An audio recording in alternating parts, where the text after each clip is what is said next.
আসসালামু আলাইকুম। আজকে আমি আপনাদেরকে দেখাবো কিভাবে রমজানে স্পেশালি ছোলা তৈরি করবেন। অনেকে এই ছোলা রান্না করলে ভালো হয় না, তবে আজকের ভিডিও দেখে যদি আপনি স্টেপ বাই স্টেপ রান্না করেন এই রেসিপির যে ধারাবাহিকতায় ছোলা যদি ভালো না হয় তাহলে আমাকে কমেন্টস করে বলবেন। এটা সত্যি অসাধারণ একটি ছোলা। দেরি না করে শুরু করছি আজকের ভিডিও। ছোলা বুট রান্না করার জন্য যেই ব্যাপারটা খুবই ইম্পর্টেন্ট সেটা হচ্ছে ছোলা বুট ভিজিয়ে রাখা। আপনারা যদি 1.5 দিন ভিজিয়ে রাখেন, অর্থাৎ এক রাত আরও একদিন যদি প্রপারলি ভিজিয়ে রাখেন, তাহলে ছোলা বুটের যে সফটনেস, যে টেন্ডারনেস আসবে সেটা আসলে খুবই মজার। কারণ ছোলা বুট একেবারে সফট না হলে কখনোই ভালো লাগে না। সো আমি এখানে প্রথমে 1 কাপ, 2 কাপ, 3 কাপ, 4 কাপ ছোলা বুট নিয়েছি। তবে এখানটা কথা আছে, কথাটা হচ্ছে আমি এখানে 4 কাপ ছোলা বুট দিয়ে দুইটা রেসিপি করব, অর্থাৎ 2 কাপের রেসিপি করব আমি এখানে। তো আমি ভিজানোর জন্য জাস্ট একসাথে প্রথমে 4 কাপ ভিজিয়েছি। দুইটা স্পেশাল ছোলা বুটের রেসিপি হবে। প্রথম একটা পাবেন, 2-1 দিন পরে আরেকটা পাবেন ইনশাল্লাহ। সো আমি এখানে যে রেসিপিটা করব সেটা আপনারা 2 কাপ মেজারমেন্ট অনুযায়ী লিখবেন, 4 কাপ না, 2 কাপ মেজারমেন্ট অনুযায়ী লিখবেন। এই ছোলাটা আমি প্রথমে আগে ভালো করে ওয়াশ করে নেব, ওয়াশ করে পানিতে ভিজিয়ে রাখবো টোটাল 1.5 দিন, অর্থাৎ 1 রাত আরও 1 দিন। আর আপনারা চাইলে 1 রাত ভিজিয়ে রাখলেও কোনো অসুবিধা নেই। এখন অনেকে হয়তো বলতে পারেন যে আমরা সবসময় 1 রাত ভিজিয়ে এটা রান্না করি। হ্যাঁ, 1 রাত ভিজিয়ে রান্না করতে পারেন, কোনো অসুবিধা নেই। এটা ভিজানোর জন্য আমি এখন রেখে দিচ্ছি ওয়াশ করে। ছোলা সিদ্ধ করার জন্য প্রথমে আমি কয়েক পিস আলু নিয়ে নিচ্ছি। 8 আলু, এখানে 5 পিস আছে আলু। ছোলাগুলো আমি 1.5 দিন পানিতে ভিজিয়ে রেখেছি। দেখেন, ভিজিয়ে রাখার পর ছোলাগুলো অলরেডি স্কিন থেকে মনে যেন খুলে আসতেছে, খুবই চমৎকার হয়েছে।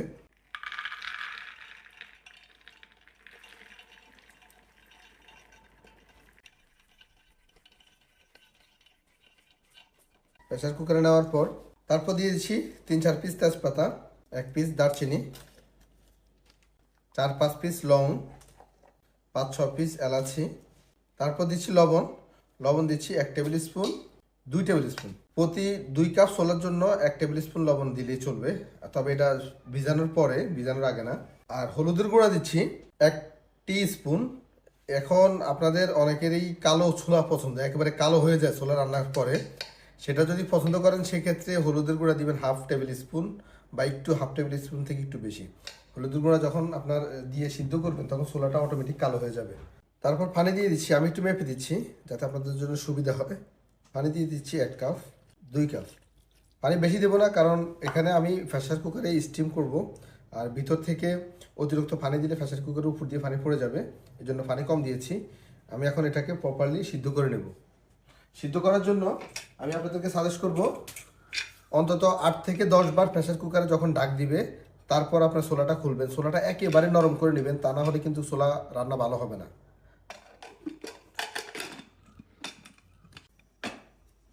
ছোলা প্রেসার কুকারে দেওয়ার পর 8 থেকে 10 বার যখন প্রেসার কুকার ডাক দিবে তারপর ছোলাটা আপনার প্রেসার কুকার থেকে বাইর করবেন। তবে এখানে চুলার আঁচ একেবারে কম রাখবেন। প্রথম ডাকটা দেওয়ার পরে চুলার আঁচ একেবারে কম রাখবেন, তা না হলে কিন্তু ডাক ঘন ঘন দিবে, কারণ ঘন ঘন স্টিম জমে যাবে। একেবারে ডিম হিটে, একেবারে আলতো আঁচে অ্যাটলিস্ট মিনিমাম 20 মিনিটের মতো ছোলাটা প্রপারলি আগে সিদ্ধ করে নেবেন। সিদ্ধ করার পর তারপর আমি দেখাচ্ছি নেক্সট স্টেপগুলো কীভাবে করবেন।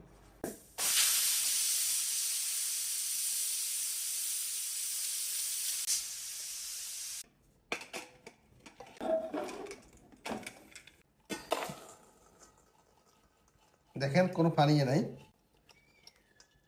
তবে এখানে যেটা খেয়াল রাখতে হবে, চুলার আঁচ কিন্তু বেশি দেওয়া যাবে না। চুলার আঁচ বেশি দিলে নিচে ফোড়া লাগে যাবে।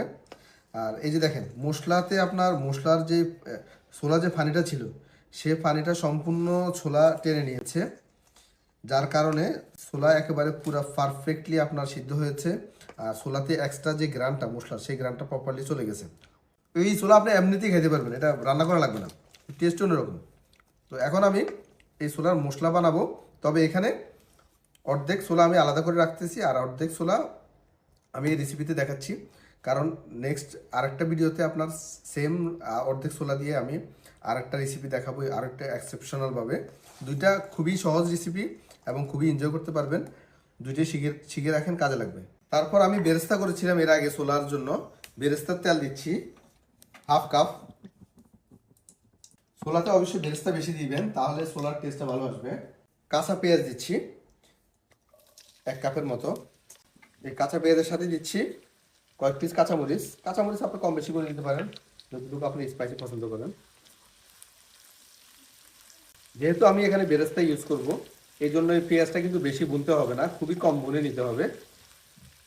এই যে দেখেন পেঁয়াজ 1 মিনিটের মতো হালকা একটু সতে করে তারপর দিয়ে দিয়েছি 2 পিস টমেটো কেটে।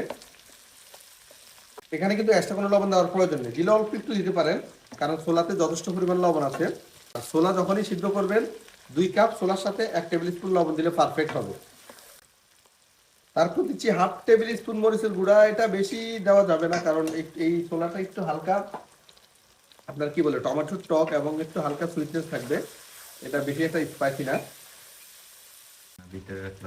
তারপর এই যে স্পাইস গুঁড়ো, সে আপনাদের কাঙ্ক্ষিত মশলাটা, সেই মশলাটা হচ্ছে এটা হচ্ছে আপনার একটা গরম মশলা, যেটাকে আমরা আপনার কি বলে সব রান্নার জন্য সেরা একটি মশলা। এখানে আপনার যে কোনো ধরনের মাংস ছোলা রান্নার জন্য এই মশলাটা ইউজ করতে পারবেন।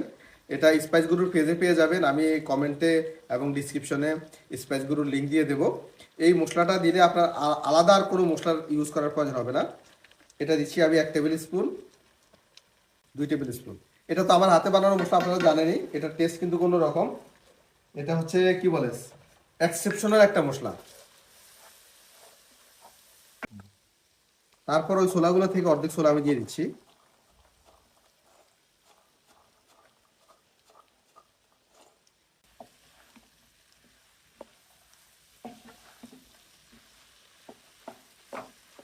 আর আলুগুলো এইভাবে দেখছেন, আলু একেবারে নরম হয়ে গেছে, আলু কাটারও প্রয়োজন নেই।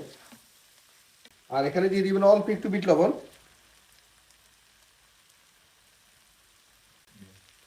আর বাসা যদি চাট মশলা থাকে অল্প একটু চাট মশলা, তা না হলে প্রয়োজন নেই, একটু টালা জিরা পাউডার দিয়ে দিলে চলবে। মাশাআল্লাহ চমৎকার একটা গ্রান আসছে। তারপর অল্প একটু ভাজা পেঁয়াজ দিয়ে দিচ্ছি। ভাজা পেঁয়াজটা যত বেশি দিবেন এই ছোলাটা তত বেশি ভালো লাগবে, কারণ এই ছোলার সাথে ভাজা পেঁয়াজ কম্বিনেশন জোস হয়। আচ্ছা, এখানে কোনো পানি নাই, আপনারা যদি হালকা একটু গ্রেভি পছন্দ করেন সেক্ষেত্রে একটু পানি ইউজ করবেন, তবে আমি এই ছোলাতে গ্রেভি একেবারে সাজেস্ট করি না। তারপর অল্প একটু ধনিয়া পাতা ছিঁড়ে দিচ্ছি। বাহ, চমৎকার রেডি হয়ে গেল আমার। রমজানে আপনারা এই ছোলাটা খুবই এনজয় করতে পারবেন ইনশাআল্লাহ। আর রমজান না, শুধু যে কোনো সময় এই ছোলা এনজয় করতে পারবেন। এটা খুবই ফেভারিট একটি ছোলা। মাশাআল্লাহ রেডি হয়ে গেল আমার ছোলাটা। উফ, চমৎকার একটা গ্রান আসছে, খিদা লেগে গেছে। এখন আমি সার্ভ করবেন কিভাবে সেটা দেখাচ্ছি। দেখছেন কতটা মানে পারফেক্ট হয়েছে, মাশাআল্লাহ। ছোলা মানেই ভাজা পেঁয়াজ, ভাজা পেঁয়াজ দিয়ে ছোলা খাওয়ার মজাই আলাদা। আর সাথে অবশ্যই একটু লেবু রস দিতে হবে, সাথে একটু চাইলে আপনারা একটু শসা দিতে পারেন, একটু টমেটো কুচি করে দিতে পারেন কাঁচা, একটু পেঁয়াজ কুচি করে দিতে পারেন, দিতে পারফেক্ট ছোলা। আর একটু ধনিয়া পাতার গোড়া, এটা খুবই চমৎকার লাগে আমার কাছে। আর আরেকটা জিনিস আমার কাছে খুবই এক্সেপশনাল লাগে, সেটা আপনারা যদি বাসায় থাকে তাহলে দিবেন, সেটা হচ্ছে আপনার কালো গোলমরিচের একটু ক্রাশ।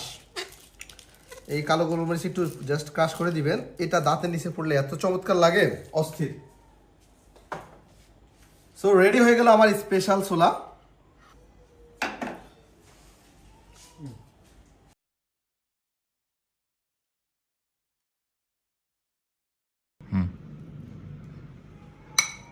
এটা এত লোভনীয় আর এটার গ্যারানি চমৎকার, মাশাআল্লাহ। বিসমিল্লাহ।